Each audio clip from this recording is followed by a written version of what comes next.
for SeTab, that's a pretty clear-cut ban that he's been receiving for a majority of his career, even going back to his time in the LCK. But I'm kind of shocked it's the Sion takeaway here from ThunderTalk, clearly worried about a stable topside for 369. A couple of things still available. Vi is on the board. I imagine if that gets through, that's going to be pretty heavily prioritized for ThunderTalk. And it actually, you called it. It's going to be that Pantheon as the final ban. Again, I think that means Vi would be the first pick here, but you've got a couple of other options. Xin Zhao was also up if you wanted to go for it, but we will see what direction they want to head in. ThunderTalk go for the Vi. Xin Zhao would be the natural response at this stage of the draft if you want to match skirmishing power for skirmishing power. I think another option that Top Esports should be considering is whether they want to secure the Taliyah for themselves, and if they fear even a like Taliyah counter to come out from ThunderTalk. We've seen a couple of them emerge throughout the split. Zed, I'm looking at you. That's definitely been a fun one, but Top Esports not going to go eagerly for the Taliyah blind pick quite yet, just going for the go-to priority top laner that is still available, which is that Rumble for 369, and by not showing anything in the cards for that mid lane, they just go ahead and take the Xin for now.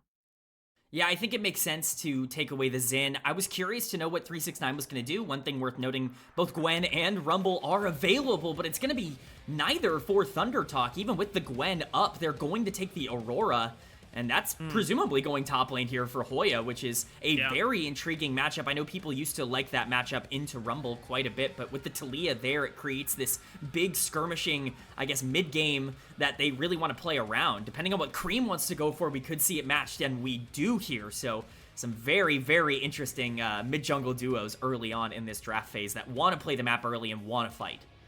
Yeah, I think with the showing of Aurora, Top Esports basically have to answer skirmishing power and mobility in spades from their mid laner pick. And anytime you have a Spirit Rush, you know, you give yourself such flexibility and repositioning around the fight itself and trying to find ideal targets to look for. I like the ban of the Xayah because right now Top Esports don't have a dedicated front line, very similar to how ThunderTalk does not have a dedicated front line either. So Feather and Chris are going to be on, you know, support tank duty, and that still might not be enough to protect something like JackeyLove or 1xN. So trying to remove AD carries that have that self-peel, that, you know, solo ult capability that can remove diving threats, already, you know, a focus here. Yeah, we're seeing a lot of what I would consider to be pressure-oriented bot lanes be banned out here for ThunderTalk, the Xayah, and then, of course, the Renata, which kind of dissuades the Kalista as well. Ezreal's still available if you wanted to take away something more safe, and it's exactly what the Hover is at the very least going to be. That would make a lot of sense here. I really don't see any reason to go in a different direction. If you're Top Esports, maybe they want to go for something a bit more aggressive. Again, Varus off the board, but Ezreal makes a lot of sense. You were talking about things that could, you know, kind of avoid a lot of this, you know, dive aggression coming in from the side of ThunderTalk. Ezreal does that perfectly while still being very valuable in the back half of the game. JackeyLove is very famous for some Ezreal plays in the past, so I'm sure he's not particularly afraid of that. For 1xN, though, you know, Misfortune kind of comes to mind if you want to keep this pressure up. Coming out of mid-game skirmishes, it's something they prioritized a lot, or, you know, another low-resource bot laner there in the Jhin that can just be useful no matter what.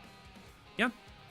I mean, you have a lot of champions already on ThunderTalk's side that are going to go forward.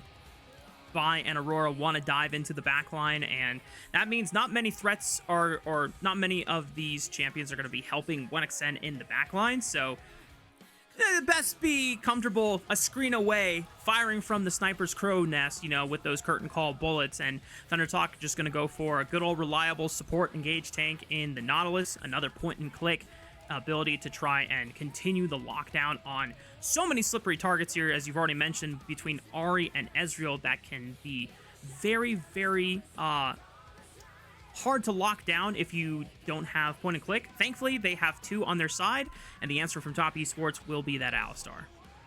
Yeah, it's a really interesting dichotomy. It makes sense. Obviously, you need frontline tanks for both of these comps. You just naturally round those out in the support position if you don't have anything else available to you. That's kind of been the regular thing here, but I think this draft is actually pretty even, all things considered. I think that there is a lot to like from both of these teams, but they both kind of spike in those mid-game skirmishes. They both really want to play aggressive. They want to try and play the map. You know, Ahri versus Taliyah has always been one of those matchups where whoever has the shove in the mid lane, whoever has priority, is likely going to be in a great spot. You know, I like this matchup for Creme. Overall, Ahri in the early game should be able to move around with the Xin Zhao, but it's not like the other side's going to be able to have a lot of problems either. You know, Vi, Taliyah can still do a lot. So overall, definitely going to be watching a lot of those objective skirmishes, and then I think whoever ends up winning, that's probably going to scale a little bit better into the late game, if I had to guess.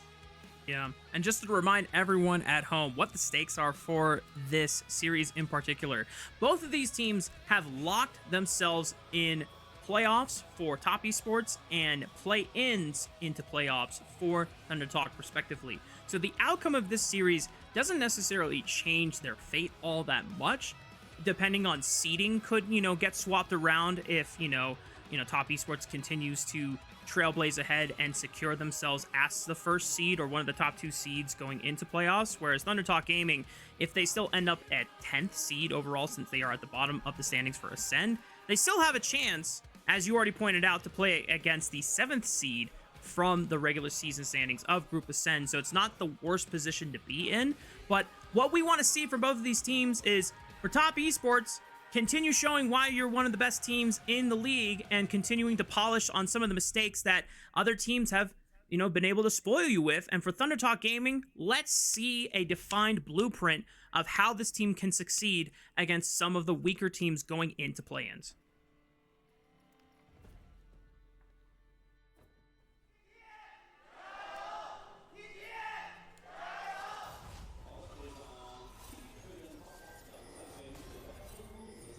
Got some cheers at the beginning. Definitely see that the fans are excited for this one, but I completely agree with you, Raafaa. I think this is really a momentum-building type of series, and that's why I really like that both of these teams ended up going for comps that can control the pacing of the game, that are very tempo-oriented, because you want to show that kind of confidence. You want to show that ability to be able to play through a lot of these mid-game fights and still feel comfortable enough to be able to play it out. I think both teams are indexing heavily into that. For me, early game pressure on the side of Top Esports kind of needs to come through Ahri in the mid lane. I think that's really where a lot of that is going to be for them, especially if they can get some picks early, but SeTab might have something else to say about that on the Taliyah if they want to play the macro game through there as well. Yeah, and I will say for ThunderTalk Gaming, I think the ease of execution once you have level 6s on a majority of these top lane champions becomes so clear and so defined. Vi Taliyah has been a staple mid-jungle duo for what seems like forever now. I mean, if we could go back in time and actually pinpoint when they started playing together super well, I imagine it's like at least, 4 or 5 seasons ago since Taliyah first emerged as a champion in the meta.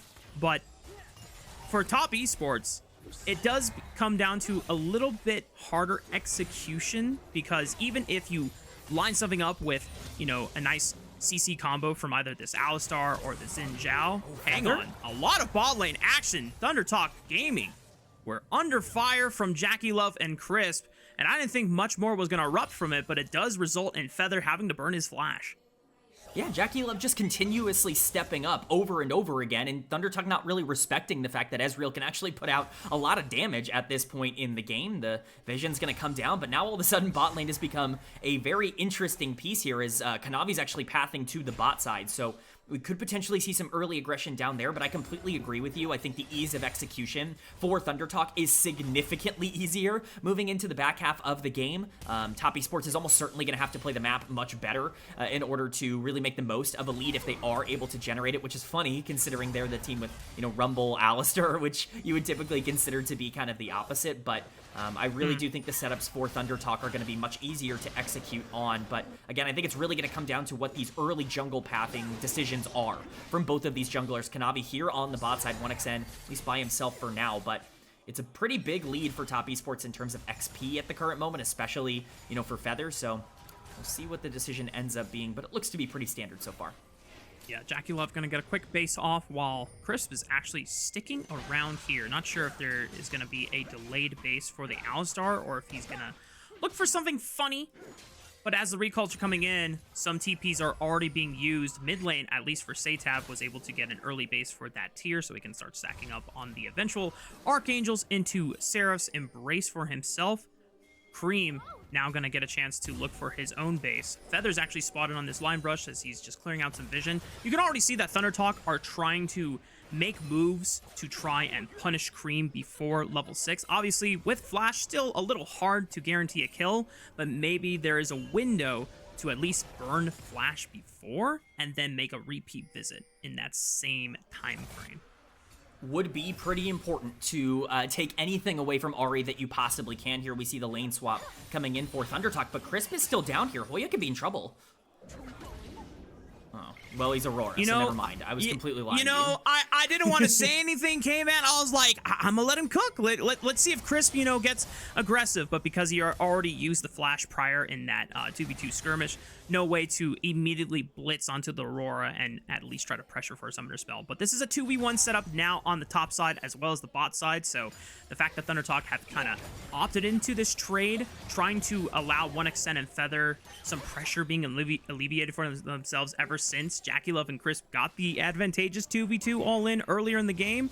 This does set up for, normally, if we were on the old Noxus map, you know, Grubs being an advantage for ThunderTalk at 6 minutes. However, Spirit Blossom map, it doesn't spawn until 8 minutes, so it really is 1xN and Feather just trying to dodge JKL and Crisp.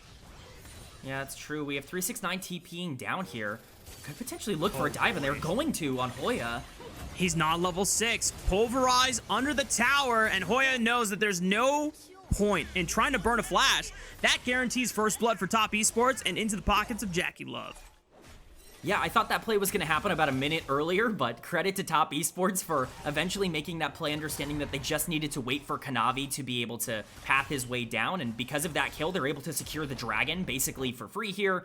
Full bot side pressure going over to Top Esports, so that is definitely going to be their priority, and with the Grubs being delayed on this new patch, on this new map, it could actually just be a full push forward in the early game here from Top Esports. We talked about whoever got tempo, you know, kind of carrying through the early game here, but especially with level 6s being found for a lot of the solo laners, we're really starting to get into the part of the game where these plays are going to matter a lot, and Top Esports the one to strike first, even if that doesn't show in the gold.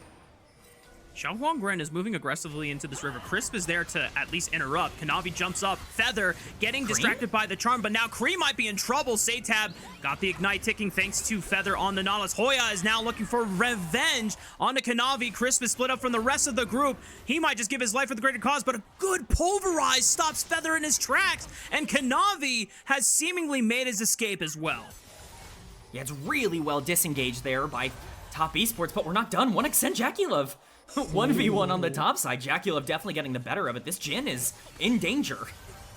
I mean, JackeyLove could kill him with one more Mystic Shot into an Arcane Shift. Barrier pop. JackeyLove just gets the solo bolo and not even falling to a turret shot, not needing to use Flash or Barrier. JackeyLove is playing hot tonight.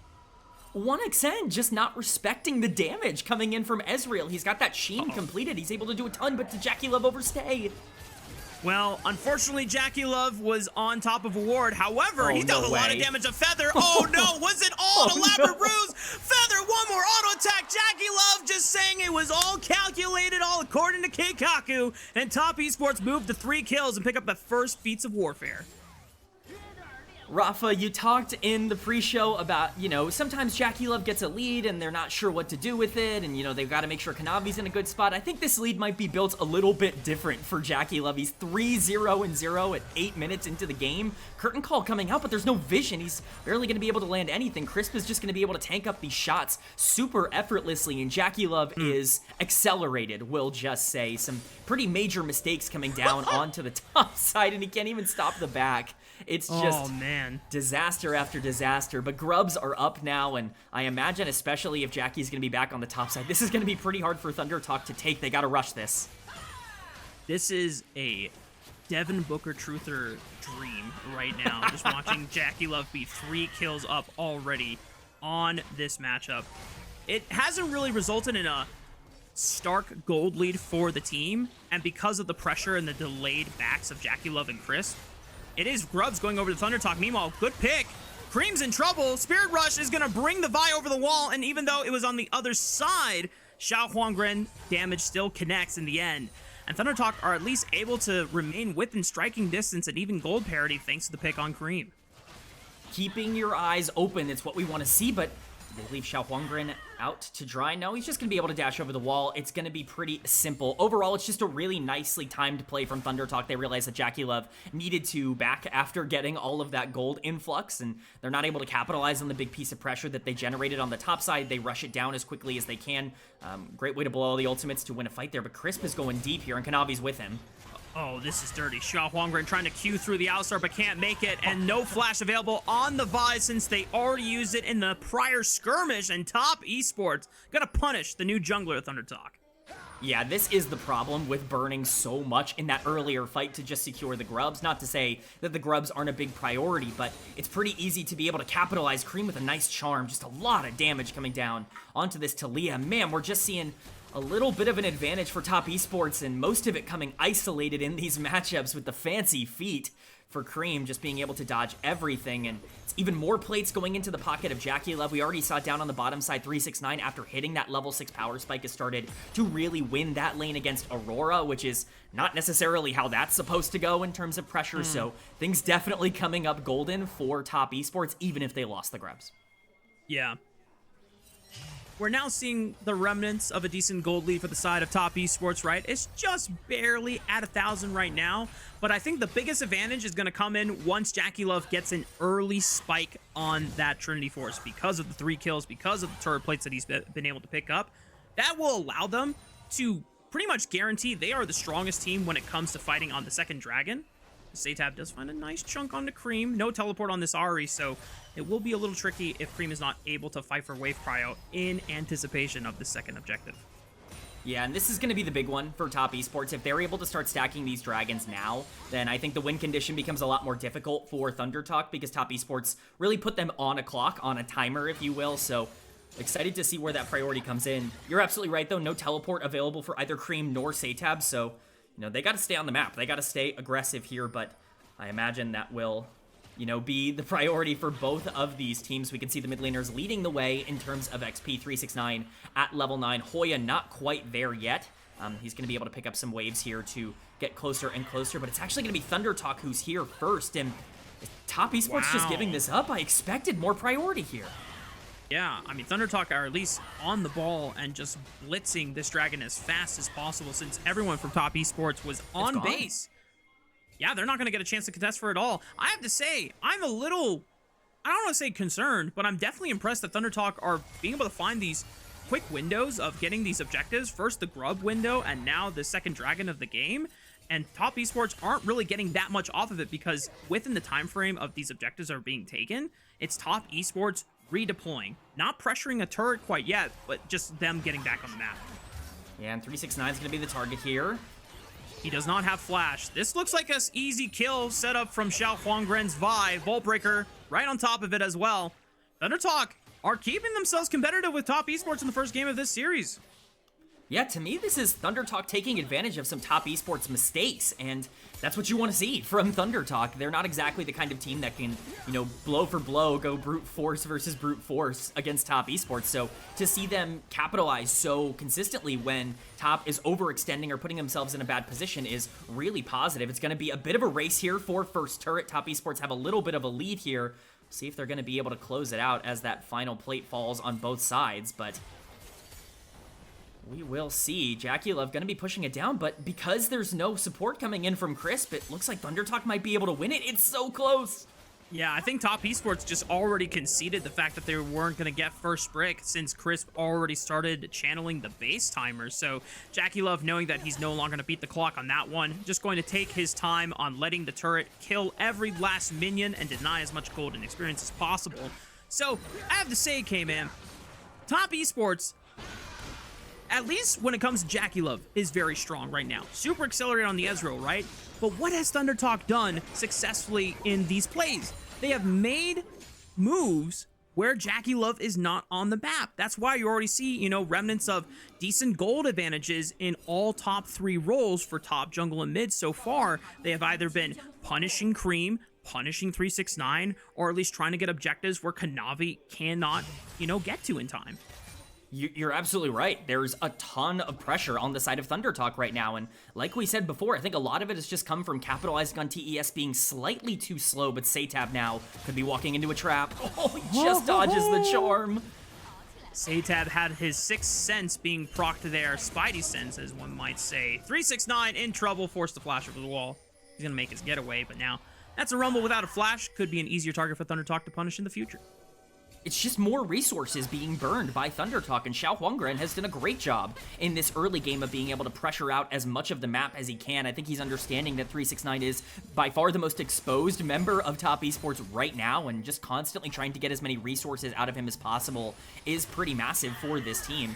JackeyLove could be the target here, though. If they can pick him off, that's huge. Deadly Flourish right on top of it. No Arcane Shift available. He's forced to flash. The Death Charge follows him, but he's at least still alive. Chris is now going to face tank a lot of the damage, and punting is feathered by the flash repositioning. Well done by Chris and JackeyLove to punish ThunderTalk Gaming. And SeTab, no! Oh, I didn't even realize he was TPing right into the middle of all four. You got to remember, with teleports on this patch and in this new season, it's just a lot slower than you anticipated being. And there's the hubris coming back to bite ThunderTalk. It's not just the fact that they overextend and put themselves in harm's way, but we were talking about it. The plays they need to make are on the map without JackeyLove. It's trying to find advantages where the gold isn't. They try to make a play as quickly as possible onto the Ezreal, but there's just no way that they're going to be able to lock him down quick enough. Kanavi ended up starting on this Herald, but XiaoHuanGren's going to be the one to continue moving forward because Crisp has no health, but we're going to get a replay here very quickly. I think they see that the ultimate's used and they just feel comfortable going in, but the problem is it's just so difficult to lock down this Ezreal. It's not going to die fast enough. You don't have enough damage, and so you buy way too much time. JackeyLove is still relatively healthy for this fight, so by the time that you get the collapse coming in from Kanavi, it's gorgeous from Crisp to be able to knock him back into the turret, and then, you know, SeTab at this point just getting left out to dry, going way too far forward on the teleport and paying the ultimate price for it, but it looks like it is going to be Herald picked up for XiaoHuanGren, and they might try to look on top side here. Maybe Creme's the potential response. Sidesteps the charm. XiaoHuanGren continuing to leverage that pressure point onto the top side away from where JackeyLove is not on the map, as they're not going to be able to find a setup anytime soon onto Creme. He has Flash and Spirit Rush available, so it would be ill-advised to try and force it while he's so close to that tier 2 tower. Third Dragon is coming up in the next 10 seconds. Neither team has really made strong plans on setting up for this Dragon. 369 does have a huge push onto this bottom side, so they can always walk in first through that lane. And right now, with the way that Kanavi has brute forced his way into this bottom jungle quadrant, I think this is TT actually actively conceding the third Dragon of the game and trying to play for a quick pick, if not the tier 2 structure being felled here on the top side. Yeah, I actually really like this play from ThunderTalk. I think they realize the Dragon win condition is just not real this game, so they're just going to get a free tier 2 on the top side for their troubles, and this Herald's not done yet. They're going to try and drive this out of here. It looks like it might just be used as an escape path. Don't imagine they're going to be running it all the way down, but you know, it's nicely done. This Dragon doesn't really mean all that much for ThunderTalk, at least at the current moment, so getting something in return, but Kanavi trying to catch out Hoya. He's going to have to use the ult to just get out of there.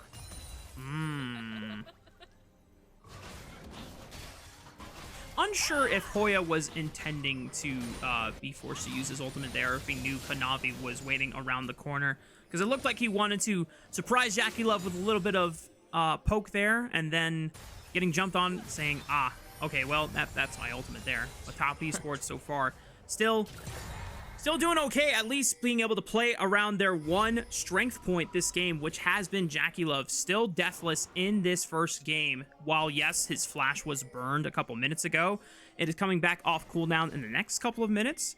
And so far, ThunderTalk have not been able to find a repeat visit window to really punish that lack of summoner spell. It just goes to show, Kman, as we talked about in the draft, when they were looking at some available AD carries that could maintain an advantage and still be relatively safe, Ezreal was quite the nice pick here in this game.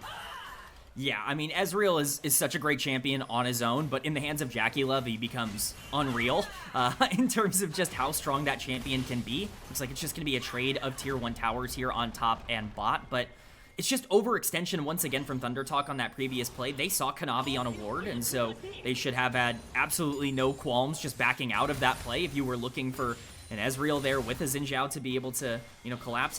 It's questionable decision-making once again coming in from this team, and Chris could be looking for a very aggressive play. XiaoHuanGren caught in his own jungle, the rest of his team. Yeah, XiaoHuanGren tries to use the ultimate to get through Crisp and flashing away back to safety. The charm will find the Vi, and Creme and JackeyLove will finally get vengeance on this Vi for paying them so much pain in the early game. Top Esports now continuing the chase. 4 versus 4. Creme looks for another charm. Flashed by SeTab, but he is still in a world of hurt. The last bullet does nail Creme in the back of the head, but Top Esports is going to continue the chase, and 1xM will fall next. It's a double kill for JackeyLove, and Top Esports now 10-4, making that gold lead even larger than before, and Hoya could be the next one to die. The win becomes lightning. It's the third Mystic shot. It's just so damn good. Unreal kinds of fighting there from Top Esports. It's ironic because I do think the setup there from ThunderTalk is pretty nice. You want to fight in these close quarters with the curtain call coming out, with a potential, you know, Aurora being able to, you know, fight on the backline, the teleport coming in and getting on a priority target pretty much immediately. The problem is they're just too far behind. They allow JackeyLove to free hit throughout the entirety of the fight, and there's no way to win it at that point. So, you know, big credit to to Top Esports for being able to win it. They're going to take the tier 1 mid as a consolation prize as well, or as, I guess, an extra icing on top of the cake. And we've seen a game go from pretty playable for ThunderTalk to pretty out of control here as we see the engage. It's a beautiful knockback. Once again, the second one of this game from Crisp, who's been phenomenal. Creme ends up going over the wall here, landing that charm and securing the kill onto the Vi. We can see, though, this is actually a pretty good setup for ThunderTalk as Hoya's on the backline. He should be able to, you know, cause some havoc, and once that curtain call ends up coming in, there's a lot of damage coming out from the side of ThunderTalk. The problem is the equalizer just completely burns them down. We can see Feather not even really surviving at all in that fight. 1xN never really gets to play after that Jhin ult gets dropped, and from that point, it's pretty free for JackeyLove to be able to clean up. Yep. And now, even though the gold lead, the last time I checked, was only 3,000 ahead of Top Esports. We'll see if it has changed. Nope. Relatively the same. Meanwhile, another fight on the top quadrant. Looks like Top Esports are going to be able to disengage pretty easily. The gold lead isn't big, but what I'm trying to get to, Kman, is that Top Esports definitely feel very much in control. While 369 and oh, hang on. I mean, ThunderTalk are throwing a Hail Mary here. They're just going to force Top Esports to challenge them at Otacon. Yeah, Crisp is super low. This is basically a 4v5 in favor of ThunderTalk if they want to go for it. Engage, right onto 369. Def Charge already used there. Hoya trying to follow up with... Oh, Chris! How did he get back there? What a massive flank by the Alistar! ThunderTalk thought that they had forced Crisp out of the fight, but he comes back with strong vengeance, and this cow just dismantled ThunderTalk. Oh my goodness, that was an unreal flank from Chris, but it was set up perfectly by the rest of Top Esports to create this gigantic cluster for ThunderTalk to just be eviscerated on. The equalizer ends up landing on all 5. Kanavi does a fantastic job of funneling them all into a closed area, and Crisp ends up making them pay. We saw ThunderTalk have the opportunity to potentially push themselves forward, but I think that opportunity might have just gone down the drain. You're now looking at a 10-kill Ezreal, and we're going to see this once again. ThunderTalk feel confident to go for this play, but look at how bunched up they are. The Ezreal ult lands on everybody in Crisp. Who needs a health bar when you can land CC on every single member? Just gorgeous stuff from Top Esports. They play the fight about as beautifully as you could ask for, and they're going to get everything on the map for it.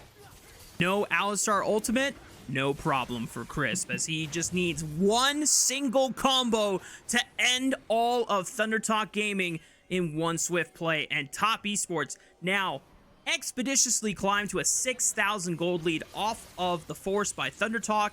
And you know what? I'm not even mad at ThunderTalk for, you know, making that gambit. I'd rather teams that are lower in the seeding. Hang on, 369 could be caught here. A seismic shove.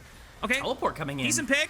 Oh wait, Creme is teleporting in 1v3, trying to buy as much time as he can. Good charm onto SeTab. Chris trying to punt him away. This guarantees that at least SeTab falls, and now it's a 4-on-4 for the side of Top Esports. Just a quick pick for ThunderTalk, ends up being evened out by Top Esports, and once again, Kman, I'm going to say the same thing. I do not mind ThunderTalk trying to throw stuff at the wall and seeing what sticks. You might as well, since you're not expected to win this game. I agree. I agree that it's a good idea to at least try, as we see Kanavi just jumping onto Hoya and forcing him out by himself. But the problem for ThunderTalk is look at top esports comp. They're going to be able to respond to any play on the map, like instantly. You've got a global ultimate with JackeyLove, who's got a 4K gold advantage by himself, by the way. You've got Creme being able to teleport in and immediately make a play. 369's teleport will be up off of cooldown very shortly. It's so easy for top esports to be able to collapse, which makes these plays for ThunderTalk even more difficult. The one place you had a gold lead for a majority of this game was in the mid lane, and that's because SeTab was doing a good job of, capitalizing on Creme being out of lane for a lot there. But at this point, it's just kind of disintegrating, and if JackeyLove's in a fight, if he's available really at all, it's going to be difficult for ThunderTalk to win. They need to keep looking for these picks, and unfortunately, they might have to give over a lot more than just a couple of objectives in this game. Yeah, they have 3 dragons to the name right now. 3 minutes away from claiming Infernal Soul. I am really, like, if we want to be honest here with everyone at home, like, ThunderTalk are very limited on ways to come back into this game. Scaling factors not necessarily existent here. I mean, like, Aurora can get more and more one-shottable, from her combo if we have to really pick straws, right, Kman? But, like, you said at the beginning of this draft, both of these compositions excelled in the mid game. That's where ThunderTalk were trying to push the accelerator, and unfortunately for them, even though they made, surprisingly good moves, in the end, Top Esports played it better. Yeah, and that's the real issue. You can talk about Aurora scaling, but not only is the only priority target on the enemy team an Ezreal who can just arcane shift out of any fight, but he also built Hex Drinker, so he's not even going to get bursted down by the Aurora at this point, but the fight's going to be started. Yeah, Vi already flash queued onto JackeyLove, just trying to force something, but no one was near the Vi, and you can just sense the desperation from XiaoHuanGren to try and force a play. Once again, I'm not mad at it. Unfortunately, no one from ThunderTalk could even realistically follow up, so now this guarantees 5-on-4 as Feather is forced to flash over the wall, trying to run away from the equalizer. Look at the damage! Flash Wind becomes lightning from Kanavi, slows him down, and the rest of Top Esports will run ThunderTalk out of this mid lane. Curtain call is going to be opened up, and we'll not find a damn thing, Kman.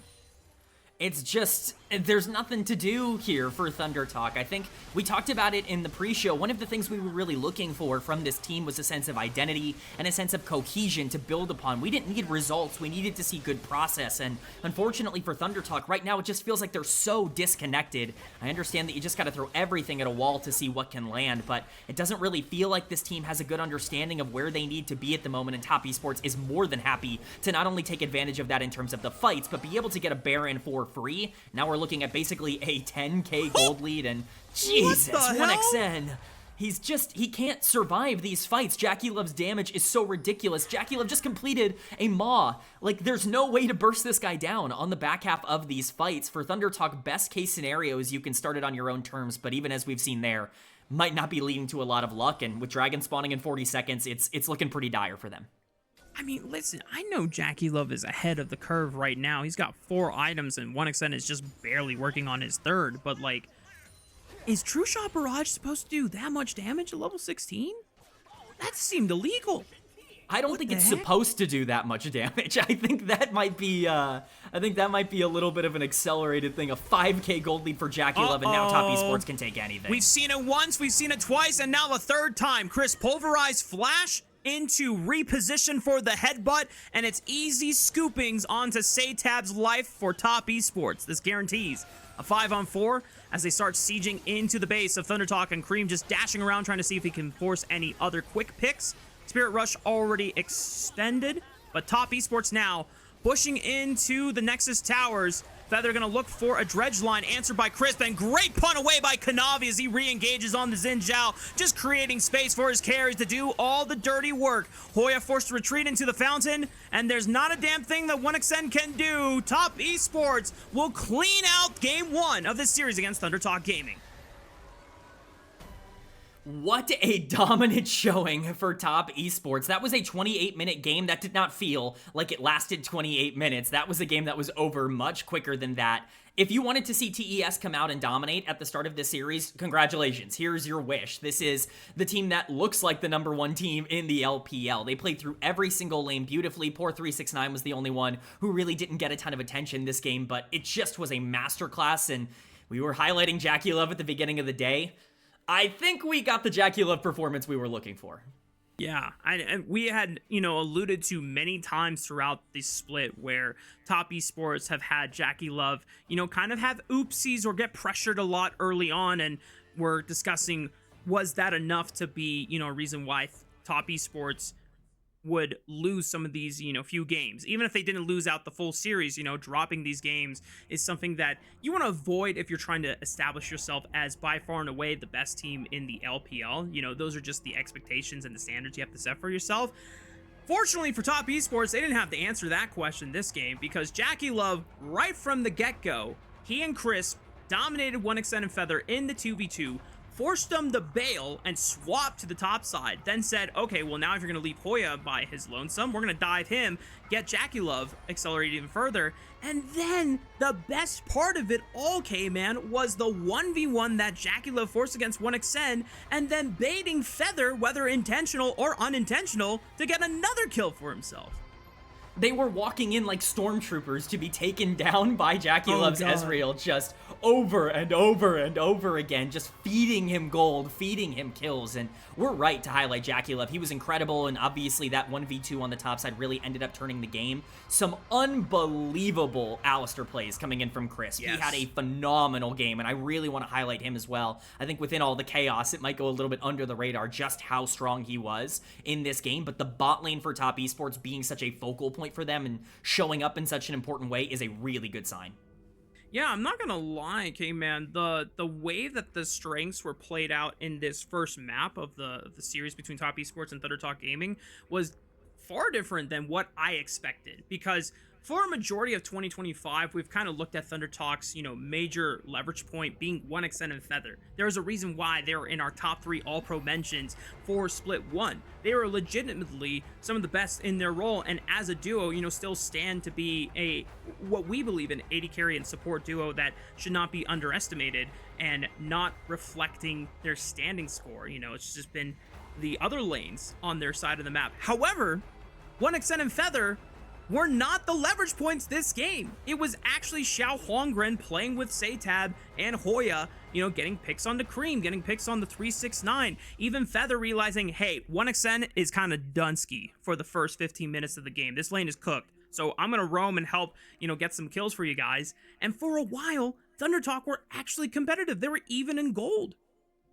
Yeah, that's the scary thing for ThunderTalk, is that, your strongest lane ended up getting taken down here. We're going to see it in the replays. JackeyLove just getting a solo kill for free, essentially, here on 1xN, who just gets bursted down so quickly. This is through barrier, by the way. Like, this is not just killing him without sums up. This is everything, but you're right. Like, at least ThunderTalk had the wherewithal to try and make plays elsewhere. This is really where it fell apart for me in terms of the replays here. They're putting so much into trying to take down JackeyLove, but he's just so safe. You were highlighting so well in the game how, ThunderTalk were doing a good job to stay away from JackeyLove, to get pressure elsewhere so that they could start building something up. They tried to cash in here, but it just was way too early. And from that play onwards, Top Esports had so much pressure on the map. SeTab just, a little bit behind the play, we'll just say, with that teleport. Yeah. But, things just kind of going from bad to worse, we'll just say, and another great knockback from Chris. But you're right, like, at least ThunderTalk was looking on the top side of the map. 369, unfortunately, had to be the recipient of that. And I don't think Hoya played all that bad. I know we traditionally talk about him as somebody who's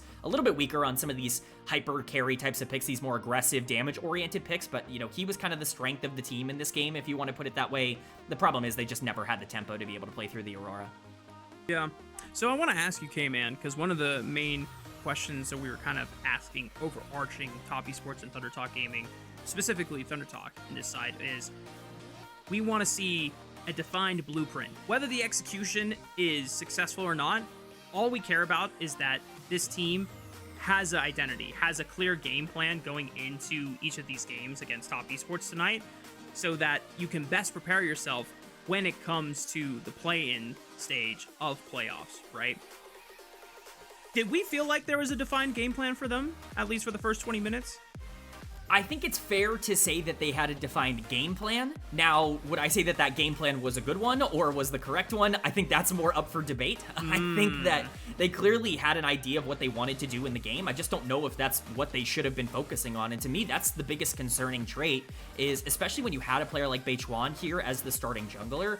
He's such a macro shot calling oriented player. He's definitely much more willing to have a clear game plan coming in early. XiaoHuanGren, a player who doesn't really have a lot of experience at this level. I need to see him be able to bring that same, understanding of where he needs to be in the early game. And while they were able to pull some, plays back, I think they made some nice trades, specifically taking that tier 2 on the top side. When you look at every single fight they ended up taking, almost all of them were overextensions and just being in the wrong place at the wrong time, which really ended up costing them. I need to see them get better in that regard before I can officially say that I like the direction they're headed in. Sure. Well, ThunderTalk have one more game to at least prove it tonight. At least a very, very solid game plan, because if it does, work in their favor and they're able to execute on the identity that makes the most sense given their individuals of this roster, then, at least it gives ThunderTalk fans something to look forward to as they get ready for the play-ins of the playoffs. Wow, that's a mouthful to say. But I promise that is legitimately the truth. It's not playoffs quite yet. There's a play-in stage that's going to bring in the bottom 6 teams of Group Ascend teams, as well as the EDG and LGD from Group Nirvana. And yeah, I mean, JackeyLove had the biggest KDA on the team, had the most kills, deathless on the Ezreal, played a near perfect Ezreal game, 95% kill participation. He basically created the win for Top Esports alongside Crisp. We can't take away the credit from Crisp, Yeah, I completely agree. Great game from JackeyLove. JackeyLove truthers are definitely eating good off of this first game. And who's also eating good? Us, because we're extremely grateful to our Coffee and YouTube subscribers who help level up the show. A lot of the initial payments go into upgrading the broadcast, but a huge bulk of it pays on-air talent and content creators. So subscribe to our Coffee, linked in the chat below, to unlock perks like early access to content and the ability to ask interview questions for our unique on-site interviews. Also, guys, the support helps level up graphic assets. This fancy graphic package that we got, I've said this every single time, and I'll continue saying it again because it is so damn freaking cool. We did not have this in Split 1. It was a little bit more bare bones, and now it looks awesome. We got freaking mountains animated in the screen. So thank you to everyone that helps level up and support LPL Unofficial English. We're going to take a short break. When we come back, it's going to be Game 2 between Top Esports and ThunderTalk.